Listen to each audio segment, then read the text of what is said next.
Hello guys welcome back my mini blog. तो तुम मानक आज गोटे ब्लॉग स्वागत करछी। तो आज किसी काम नहीं, आज ना कि आम दादा घर काम चलचे तो तार कौन कह दादा को तो अब खाल मार्च बर्तमान ए तो खाल मारला पर ना कि से फाउंडेशन मोर पड़ब।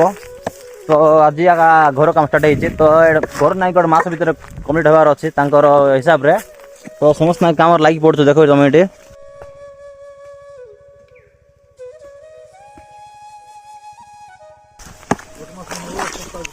ये गोटे सप्ताह भर घर कम होबार अच्छे कम्प्लीट तुम देवी रिव्यू देवी तुम गोटे सप्ताह ना तो गोटे 2 सप्ताह भर घर हो पूरा।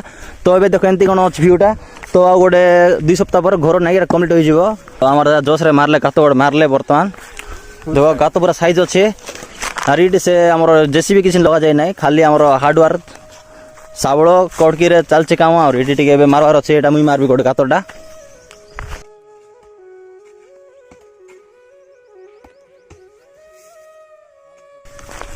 तो 3टा रूम हम 1 2 एम गोटा खाल मारले 3टा रूम हम एकाने।